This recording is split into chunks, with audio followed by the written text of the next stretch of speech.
The chandeliers of the Grand Colonnade Ballroom were not merely lights. They were captive constellations, dripping crystal fire onto the thousand faces below. Each face was a portrait of Washington's elite, curated by wealth, power, or the philanthropic grace of their host. Eleanor Vance, tonight. The Washington family Marcus, Diane, and their 19-year-old daughter, Zara, were the guests of honor. A lifetime of service was being crowned with the Vance Foundation's highest accolade, the Community Hero Award. Zara stood at the podium, the warmth of the spotlights a stark contrast to the nervous chill in her hands.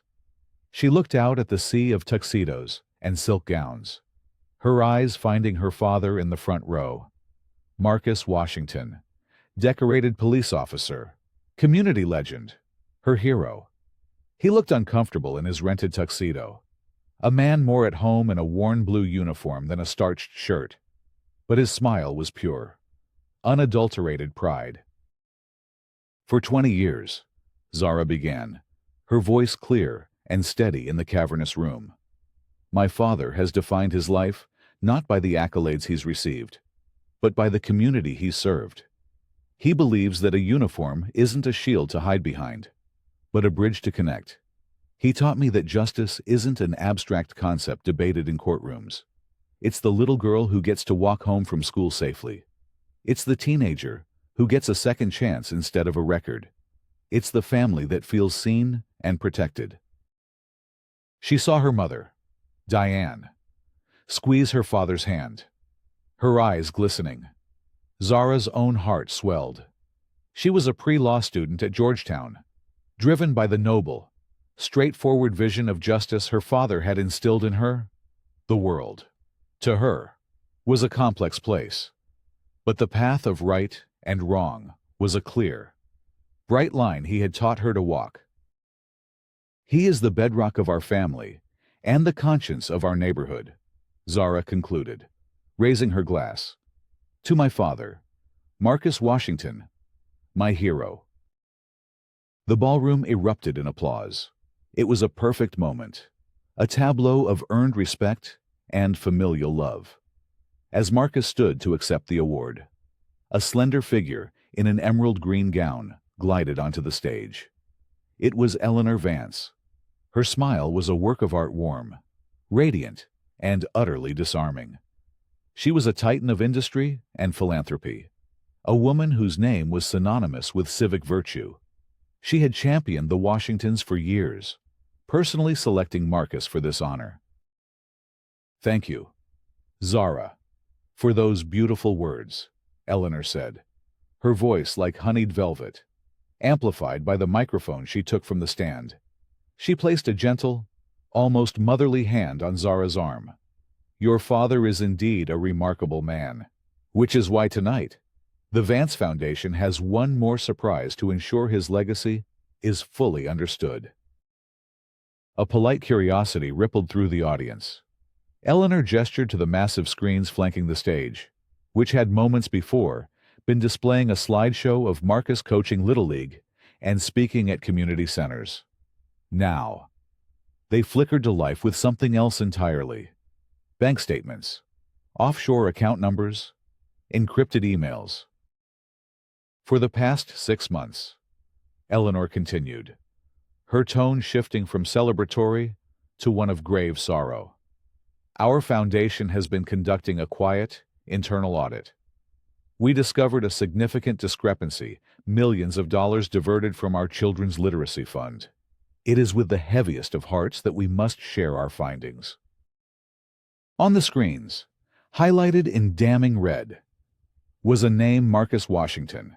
A series of transactions, meticulously detailed, appeared to show a complex embezzlement scheme, funneling charity funds through a web of shell corporations that led directly to an account bearing her father's name. The air in the ballroom grew thick and cold. The applause died, replaced by a tomb-like silence, broken only by the sharp intake of 1,000 breaths. Zara stared, her mind unable to process the data. It was impossible. Her father had never so much as accepted a free cup of coffee on his beat. He was a man of infuriating, unbendable integrity. "The evidence," Eleanor said, her voice laced with what sounded like genuine pain, "is, unfortunately, irrefutable." She turned to Marcus, who stood frozen, his face a mask of disbelief and horror. "Marcus, I am so sorry. We championed you. We believed in you." Then, Eleanor looked directly at Zara. Her smile was gone, replaced by an expression of cold, profound disappointment, and she spoke a phrase that seemed to hang in the air, disconnected from everything else. "It is always a tragedy when families fail to protect their own." The words struck Zara not like an accusation, but like a key turning in a long-forgotten lock deep within her memory. Fail to protect their own. The ballroom melted away.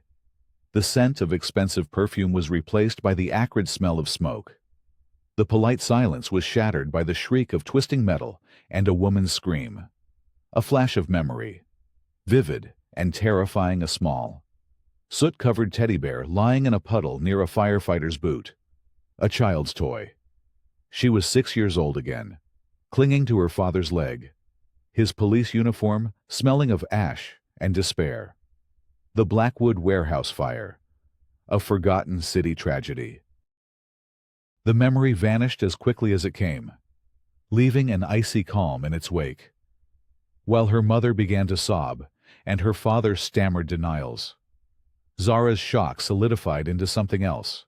It was a cold, hard, diamond-pure fury. She looked at Eleanor Vance, truly looked at her for the first time. Past the philanthropic veneer and the practiced charm, she saw the lie, shimmering in the woman's eyes. This wasn't a sad discovery. This was an execution, a performance. The guests, moments ago their allies, now recoiled as if the Washingtons were contagious. Whispers turned to accusations. The weight of 1,000 judgments pressed down on them. Security guards, polite but firm, were suddenly at her father's side. The press, smelling blood, surged forward, their cameras flashing like weapons. In the vortex of her family's public destruction, Zara Washington did not cry. She did not scream. She simply met Eleanor Vance's gaze across the stage, her expression composed, almost serene. It was a look that did not plead for mercy or rail against injustice. It was a look of assessment, a look that promised a reckoning. And in that moment, the 19-year-old pre-law student, stripped of her family's honor and her father's legacy, understood the clear, bright line between right and wrong had just been redrawn, and she was now standing on the other side of a declaration of war. The silence in the car on the way back to their modest brick row house in Brooklyn was heavier than any sound. The Community Hero Award, a weighty piece of engraved crystal, sat on the back seat between Zara and her mother like a tombstone. Diane's quiet sobs were the only punctuation in the suffocating quiet. Marcus drove, his knuckles white on the steering wheel, his face etched with a confusion so profound it looked like physical pain. "It's a mistake," he kept murmuring, not to them, but to himself, to the universe. "A clerical error. It has to be." But by the time they unlocked their front door, the digital world had already passed its verdict. Zara's phone buzzed incessantly. News alerts, social media notifications, texts from friends that ranged from confused to cautiously distant. The story was everywhere. Hero cop implicated in massive charity fraud. The headlines were brutal. Efficient engines of character assassination. Vance Industries' PR machine was working with lethal precision. The Washingtons' home, usually a sanctuary of warm, worn-out comfort, felt like a besieged outpost. The scent of Diane's lemon polish and the sight of Zara's textbooks piled on the coffee table felt like artifacts from another life. a life that had ended 3 hours ago. "I'm calling Eleanor," Marcus declared, his voice strained. "She'll clear this up. She's our friend." Zara watched as her father's call went directly to a full voicemail box. His second call, to Eleanor's personal assistant, was answered, and he was politely, icily informed that all future communication should be directed to the Vance Foundation's legal department. The word friend evaporated from the room. The next morning, the true dimensions of the attack became clear. A notification from their bank, all their accounts, including Marcus's pension fund, had been frozen by a court order, pending the official investigation. The motion had been filed by Vance's lawyers minutes after the gala ended. They had less than $200 in cash in the house. The financial ruin was as swift and absolute as the social one. It was in this suffocating atmosphere of crisis that Zara first met Liam Carter. He wasn't from a major news network. He was a junior at Georgetown, the editor of the university's investigative newspaper, The Independent Voice. He found their address and showed up on their doorstep, looking less like a reporter and more like a perpetually exhausted graduate student, with a mess of brown hair, glasses that were constantly slipping down his nose, and a cynical slouch. "Zara Washington," he asked, clutching a reporter's notebook. "I'm doing a story, not the one everyone else is doing. I'm interested in the how. How does a man with a perfect 20-year record get taken down in a single night by a PowerPoint presentation?" His tone wasn't sympathetic. It was intellectually curious, almost detached. Zara was about to slam the door in his face, another vulture circling her family's carcass. But something in his question stopped her. He wasn't asking if her father was guilty. He was questioning the mechanics of the takedown. "They're not interested in the truth," Zara said, her voice flat. "The truth is messy," Liam countered, pushing his glasses up. "A clean narrative sells better. And Eleanor Vance just sold the world the cleanest narrative I've ever seen. Too clean. Maybe. Can I ask you a few questions?" Skeptical, but sensing a flicker of potential, Zara agreed.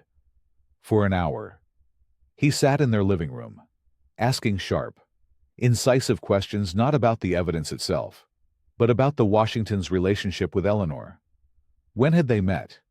How often did they interact?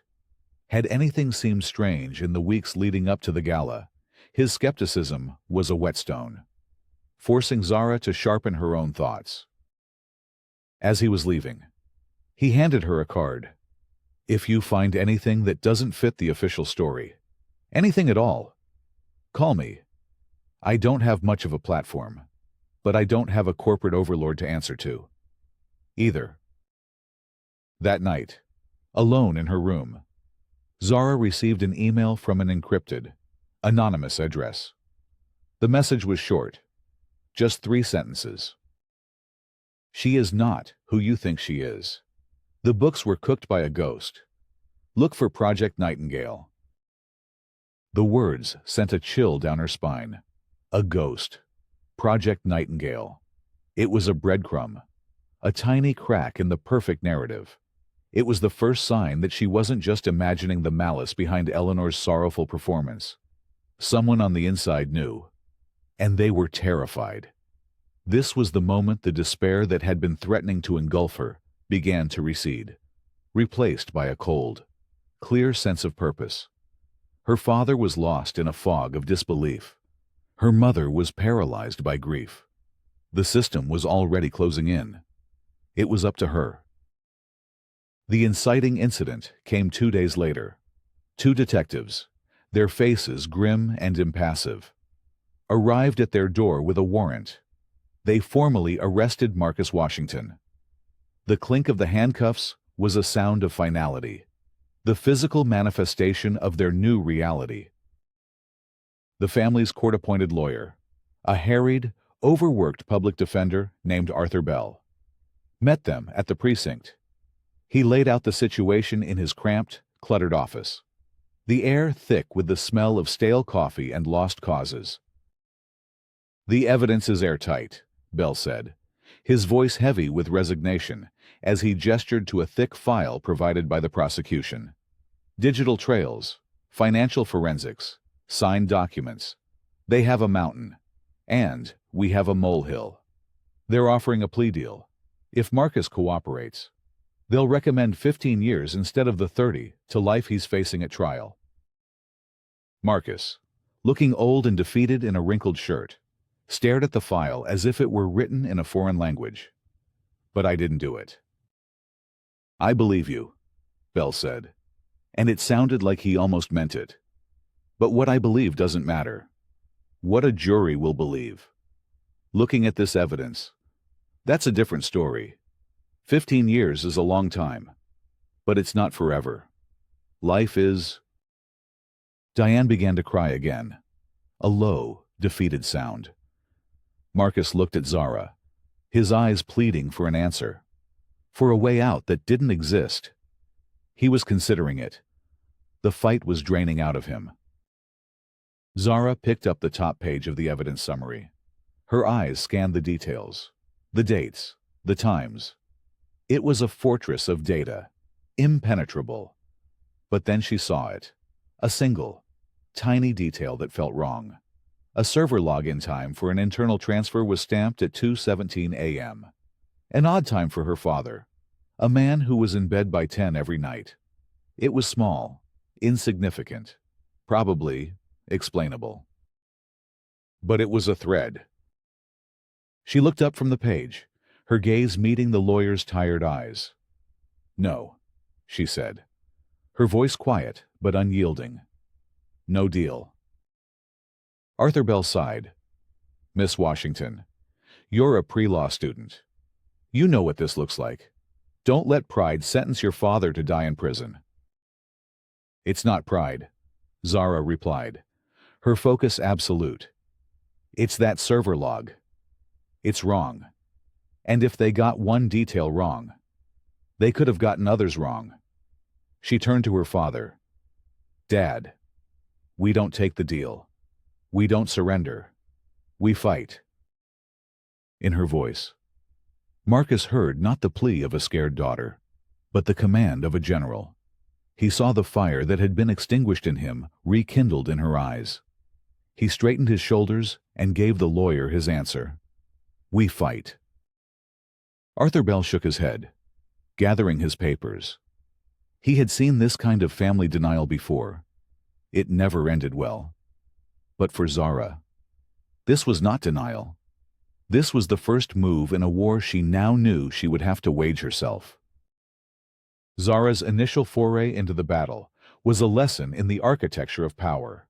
The walls were high, smooth, and offered no handholds. She started with the encrypted email, Project Nightingale, a search of public records. Vance Foundation press releases, and financial disclosures yielded nothing. The project was, as the email had promised, a ghost. Her only other lead was the anonymous sender. She replied to the encrypted email, a simple, "I need more." Days passed with no response. She tried to trace the IP address, using skills learned in a cyber ethics class. But it was a dead end, routed through a dozen servers across Eastern Europe. Her source had gone dark. She turned her attention to the official evidence, the mountain Arthur Bell had spoken of. He reluctantly gave her digital copies, warning her that it was a fool's errand. She spent days locked in her room, cross-referencing timestamps, account numbers, and digital signatures. The case file was a masterpiece of fabrication, a digital tapestry where every thread was a lie, but woven so tightly it appeared seamless. For every piece of exculpatory evidence, she could think of GPS data from her father's car, precinct security logs. His personal emails there was a corresponding piece of forged data in the file, perfectly timed and placed to refute it. Frustrated, she called Liam Carter. They thought of everything.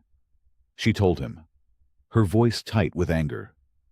It's like they knew every move we'd make before we made it. That's not a frame-up. That's a simulation, Liam said from the other end of the line. The sound of keyboard clacking in the background. It suggests they had inside access, not just to Vance's systems, but to police systems, too. What about this Project Nightingale? Nothing. It doesn't exist. Maybe it exists under a different name, he mused. Give me a day. While Liam dug on his end, Zara decided to try a more direct approach. She found the name of the Vance Foundation's former chief financial officer, a man named David Chen, who had quietly resigned 2 months before the gala. A little more digging revealed he was now working a low-profile accounting job for a small logistics company in Virginia. It was a significant step down. A man running from something. She drove to his office, a bland, gray building in a suburban corporate park. She waited for him in the parking lot, catching him as he left for the day. David Chen was a man who seemed to be trying to make himself smaller. His shoulders hunched, his eyes constantly scanning his surroundings. When Zara introduced herself, all the color drained from his face. "I can't talk to you," he said, his voice a panicked whisper as he fumbled for his car keys. "You shouldn't be here." "You sent the email, didn't you?" Zara pressed, keeping her voice low and even. "Project Nightingale. The ghost. What is it?" He flinched, looking around the empty parking lot as if assassins were hiding behind the hedges. "Please. You don't understand. They are everywhere. They see everything." "My father is going to prison for something he didn't do," Zara said, her voice hardening. "If you know something, you have to help me." A black sedan with tinted windows pulled into the lot and parked 2 rows away. It just sat there, engine idling. It was a subtle, silent message. David Chen's eyes widened in terror. From the passenger seat of the sedan, a large, imposing figure was visible in silhouette.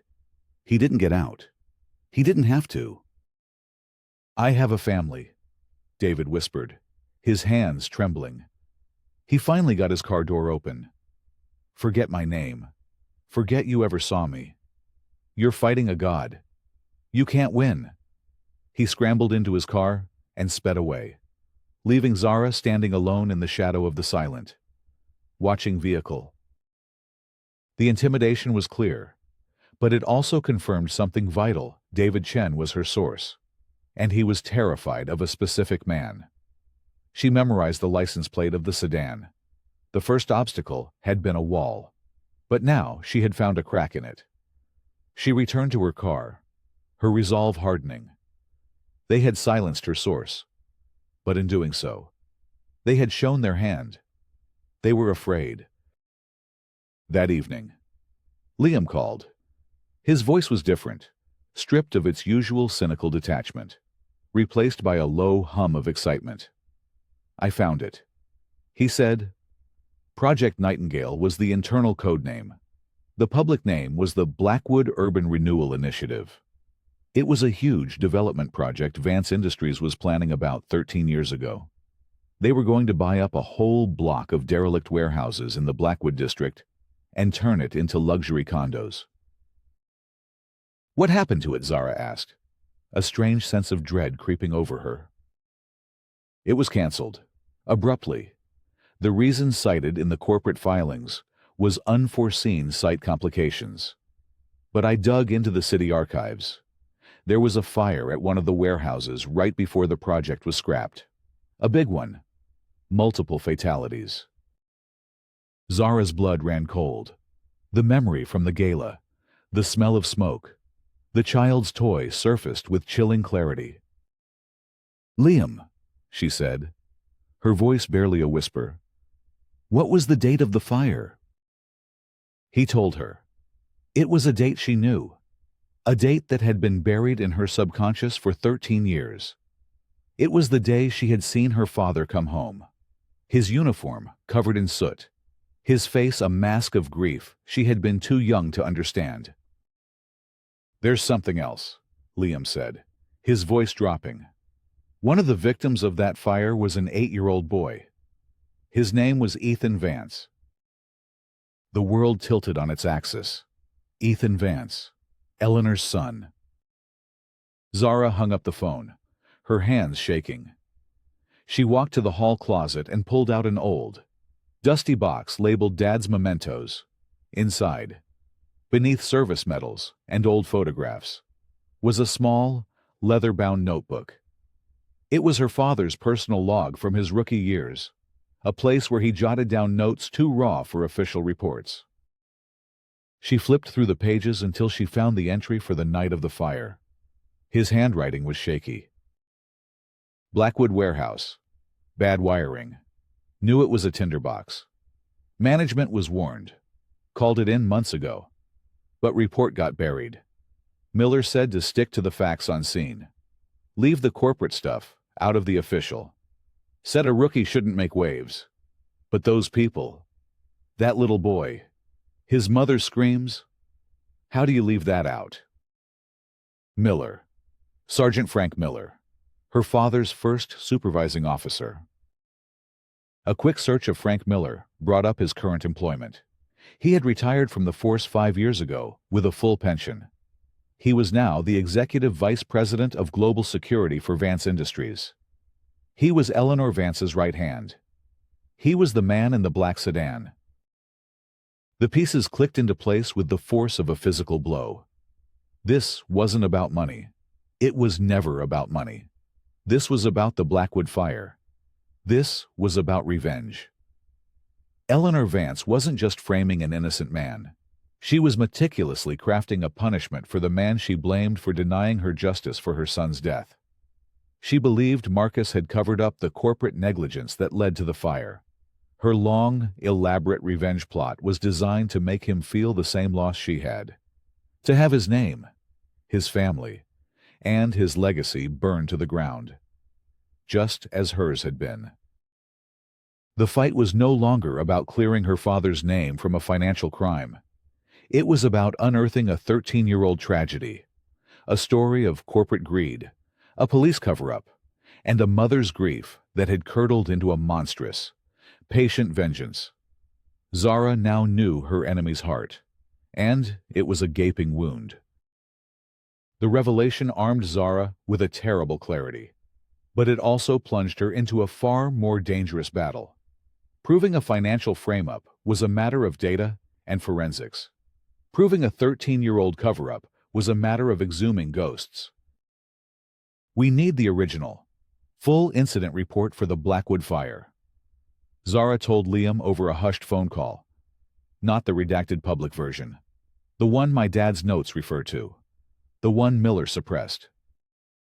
Their attempts were met with a series of quiet, bureaucratic brick walls.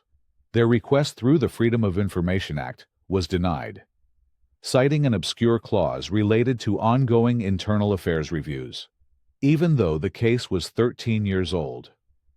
Liam's contact at the city clerk's office suddenly went on an indefinite leave of absence. The physical records, they were told, had been moved to a secure, off-site archive that was inaccessible without a court order. The digital trails had been scrubbed clean. It was as if Frank Miller had spent the last decade methodically erasing his tracks. Eleanor, realizing Zara was no longer digging into the embezzlement, but into her past, escalated her tactics from subtle intimidation to overt threats. One evening, as Diane was leaving her shift at the hospital, 2 men in dark suits cornered her in the parking garage.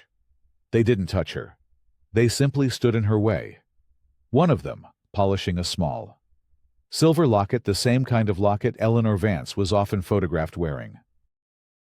"Your daughter is a very curious young woman," one of the men said, his voice devoid of emotion. "Curiosity can be unhealthy. For everyone in the family." The message was unmistakable. Diane arrived home pale and trembling, finally understanding that they were not just fighting a legal case, but a war against an enemy with limitless resources and no moral boundaries. The financial pressure intensified. Their landlord, under pressure from a holding company that had suddenly bought their building, served them with an eviction notice. Their car was repossessed, the last of their savings, which Zara had been carefully rationing, was gone. They were weeks away from being homeless. The pressure was designed to break them, to force them to abandon the fight out of sheer exhaustion and fear. It nearly worked. One night, Zara found her mother sitting in the dark, staring at the eviction notice. "Maybe we should stop," Diane whispered, her voice cracking. "We've lost everything." "Zara, what if we lose you, too?" It was in that moment of near surrender that an email arrived. It was from David Chen. "They are destroying my life, threatening my children. I can't live like this. I can't help you directly. But I've arranged something. A single share of Vance Industries stock has been transferred to a proxy account in your name. The annual shareholder meeting is next week.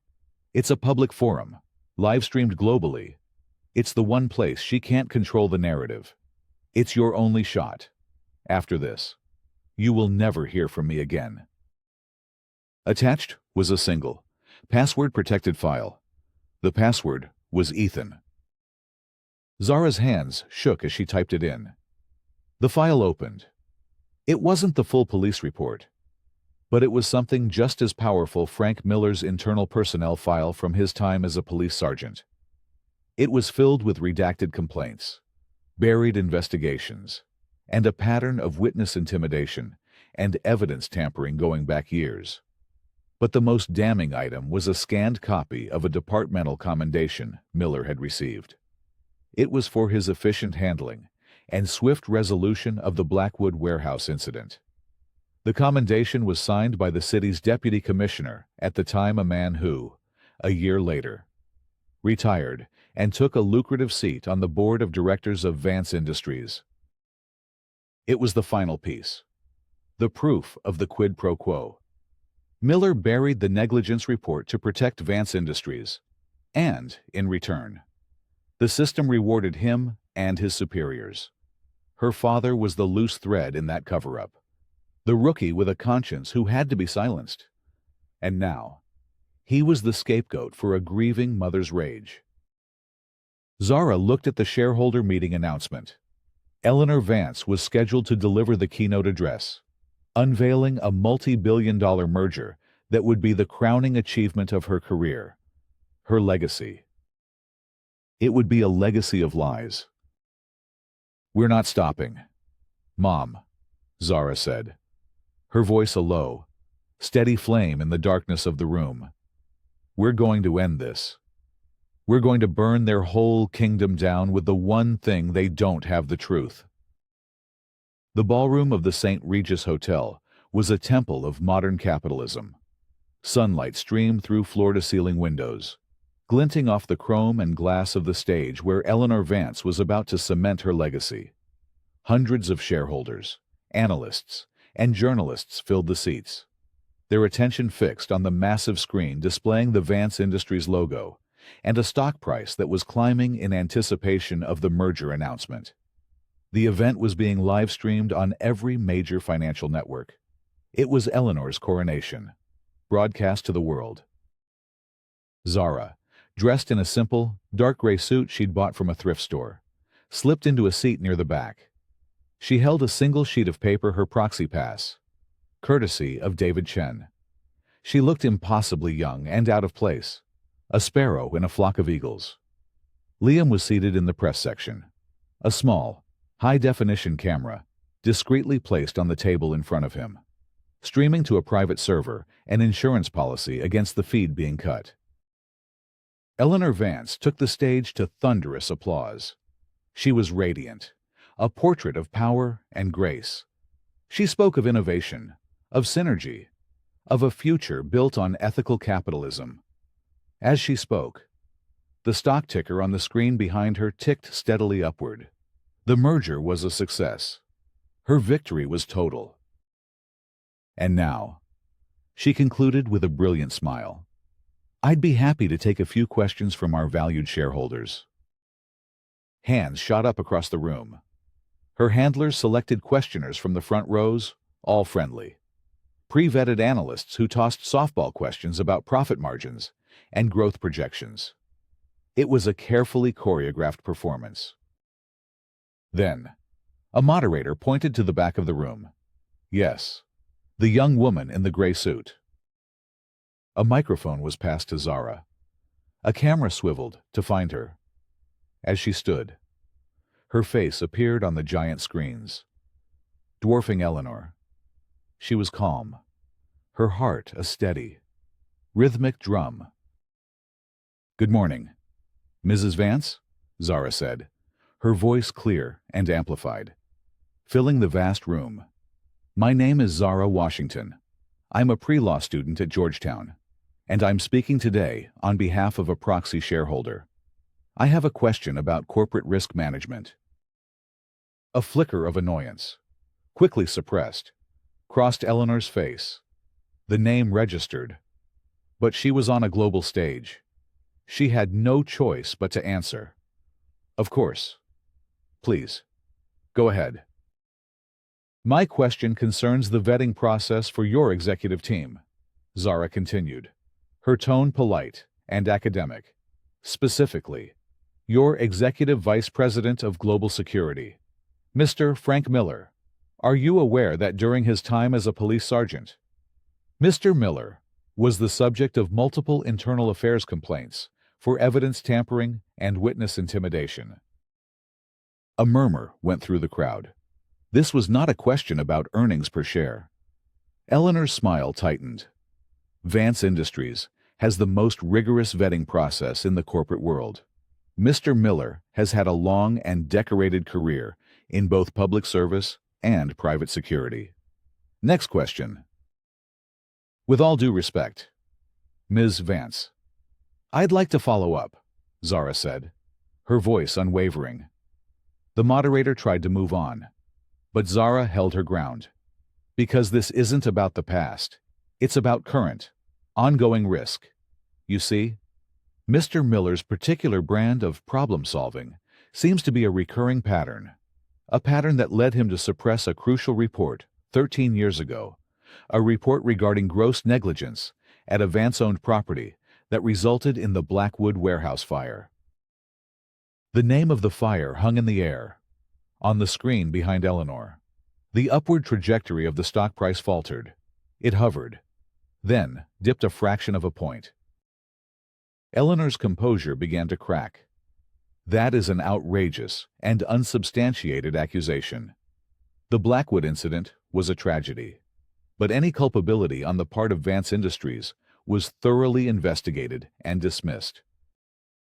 It was dismissed because the lead investigator, Sergeant Miller, buried the initial findings of the first officer on the scene," Zara said, her voice rising with controlled power. She looked directly into the camera.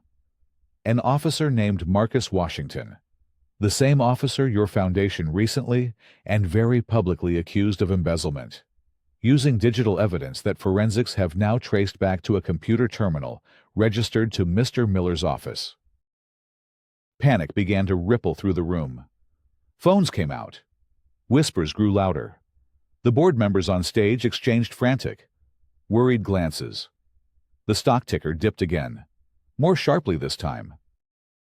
"This is a personal vendetta," Eleanor snapped, her voice losing its velvet edge, replaced by a raw, cold fury, a desperate attempt by a criminal's daughter to deflect blame. "This isn't about blame, Miss Vance. It's about truth," Zara countered. "And the truth is, my father wrote a report that night. A report detailing the faulty wiring, the locked fire exits, the history of complaints, all the things that led to the death of 6 people, including your son, Ethan." The mention of her son's name was a blow that shattered Eleanor's iron control. She visibly recoiled. "My father's report was silenced by Frank Miller, who was then rewarded for his loyalty by your company." Zara pressed on, her voice ringing with the clarity of undeniable fact. And for 13 years, you have harbored a grief that has twisted into a weapon. You didn't just want to punish the company you felt was responsible. You wanted to punish the man you believed helped them get away with it. So you framed him. You set out to destroy my family to make us feel a fraction of the pain you felt. Behind Eleanor, the stock ticker was now in freefall, a cascade of red arrows. The multi-billion-dollar merger was evaporating in real time. And here, Zara said, holding up a single piece of paper she'd been carrying, is the final piece of the truth. She flattened it on the lectern in front of her, and Liam's camera zoomed in, broadcasting the image to the world. It was a copy of her father's handwritten notes from that night, pulled from his old logbook. His raw, anguished words were clearly visible. At the bottom of the page was another note, scrawled in a different hand, dated the next day. Report revised per my instruction. File this version only. The signature was unmistakable, Sergeant F. Miller. My father is not a criminal, Zara declared, her voice resonating with the full force of her conviction. He is a good man, who was silenced by a corrupt system you helped create, and that you now command. His only crime was being a rookie cop who trusted his superior. Your crime, Ms. Vance, was building an empire on the ashes of your own son's memory. It was over. The financial destruction was total and public. Eleanor Vance stood on the stage, exposed and broken, her empire of lies crumbling around her as the world watched. The polite mask of the philanthropist was gone, revealing the face of a grieving monster. Security guards began to move toward Zara, but it was too late. The truth was out, and it could not be put back. The fallout was immediate and catastrophic. News networks cut away from their scheduled programming to cover the implosion of Vance Industries. The live stream of Zara's confrontation went viral, replayed on a loop across the globe. By the end of the day, Vance stock had been suspended from trading. The merger was dead, and federal investigators were swarming their corporate headquarters. Eleanor Vance and Frank Miller were taken into custody before the sun set. The narrative she had so carefully controlled for 13 years had been shattered in 13 minutes by a 19-year-old with a proxy pass and an unshakable belief in the truth. A few days later, Zara sat across from her father in the sterile, gray visiting room of the detention center. The thick glass partition between them felt different now, no longer a permanent barrier, but a temporary inconvenience. Marcus looked at his daughter, his eyes filled with a mixture of awe, pride, and a deep, lingering sorrow. They're releasing me tomorrow, he said, his voice quiet. All charges dropped. Full exoneration. A wave of relief washed over Zara, so powerful it almost brought her to her knees. They had won. But the victory felt complex, heavy. Dad, she began, her voice gentle. Why didn't you ever tell us about the fire? About Miller? About any of it? Marcus looked down at his hands, the hands of a man who had carried a silent burden for over a decade. I was 24. Zara, a rookie, scared. Miller was my boss, a decorated sergeant. He told me that filing my original report would ruin my career before it started. He said it wouldn't bring that little boy back. He said the system protects its own, and I had to decide if I was in it or out of it. He looked up, his eyes meeting hers through the glass. I made a choice. I told myself it was to protect my future, to protect you and your mom. But the truth is, I was a coward, and I've lived with that choice, with the memory of that night, every single day since. When Eleanor framed me, a part of me almost felt like it was justice, a punishment I had earned for my silence. Tears welled in Zara's eyes. This wasn't just a story of a hero being vindicated. It was the story of a good man who had made a single, human compromise in the face of an impossible system, a compromise that had festered for years. "You weren't a coward." "Dad," she said, placing her palm against the glass. He mirrored the gesture. "You were a kid in a uniform who was bullied by a powerful man. What happened after that? That wasn't justice. It was revenge. And they are not the same thing."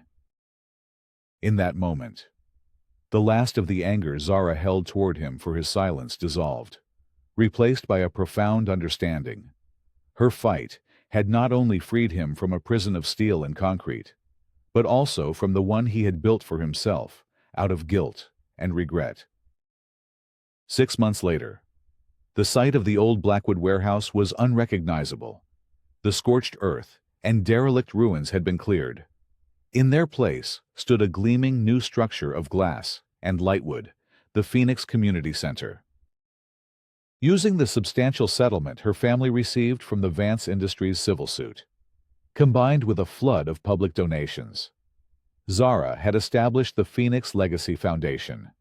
Its mission was twofold: to provide legal aid for families wronged by corporate and systemic negligence, and to reinvest in the communities shattered by that negligence. The community center was its first and most ambitious project. On a bright, crisp autumn afternoon, a crowd gathered for the dedication ceremony. It was a different crowd from the one at the gala. There were no tuxedos or silk gowns. There were neighborhood families, local activists, the exonerated officers Zara's foundation had subsequently helped free, and a handful of city officials, their faces humbled and respectful.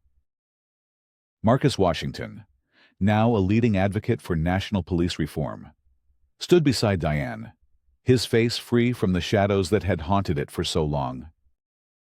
Zara stepped up to the podium, not as a terrified student, but as a confident young leader. 13 years ago, this ground was the site of a great tragedy. She began, her voice carrying over the quiet crowd.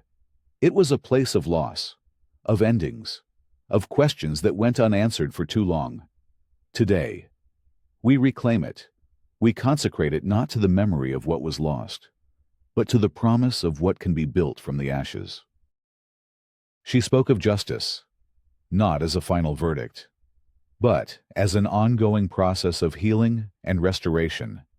She spoke of empowerment, not as the act of destroying one's enemies, but as the act of building a world where such enemies can no longer thrive. "This center," she announced, her voice thick with emotion, "is dedicated to the memory of all the victims of the Blackwood fire, the families who lost their homes, the workers who lost their lives, and a little boy who never got the chance to grow up. This is the Ethan Vance and Community Memorial Center." A quiet gasp went through the crowd, naming the building, even in part, after the son of the woman who had tried to destroy her family, was an act of grace so profound it was startling. It was the final, definitive statement of her mission. This was about healing, not hate. As the ceremony concluded, and people began to tour the new facility with its library, legal aid clinic, and after-school programs, Zara remained by the podium. A single black car pulled up to the curb. A woman in a plain gray dress, her face aged by the public disgrace and the dawning weight of her actions, stepped out, flanked by 2 federal marshals. It was Eleanor Vance, out on compassionate leave before her sentencing. Zara had extended a private invitation.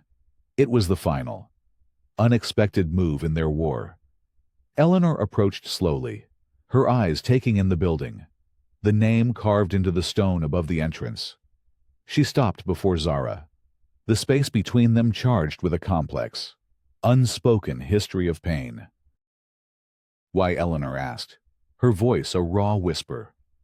"After everything I did to you, to your family, why would you do this?"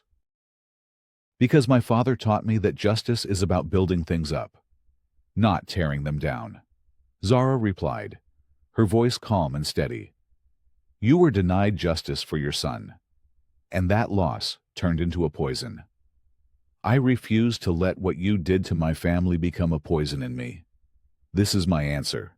This is restorative justice. It's what you should have had 13 years ago. Eleanor Vance looked at the children running into the center, their laughter filling the air where sirens had once screamed.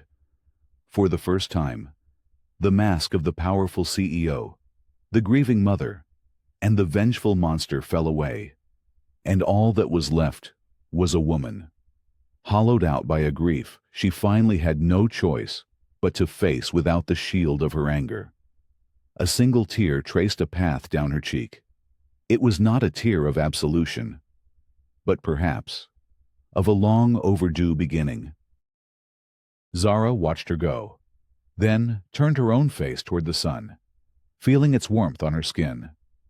Her journey had started in a shower of crystal fire, in the public destruction of her family's name. It had taken her into the darkest corners of grief, corruption, and revenge. But it had led her here, to a place of new beginnings, built on a foundation of truth. She had not only cleared her father's name, she had redefined her own understanding of victory.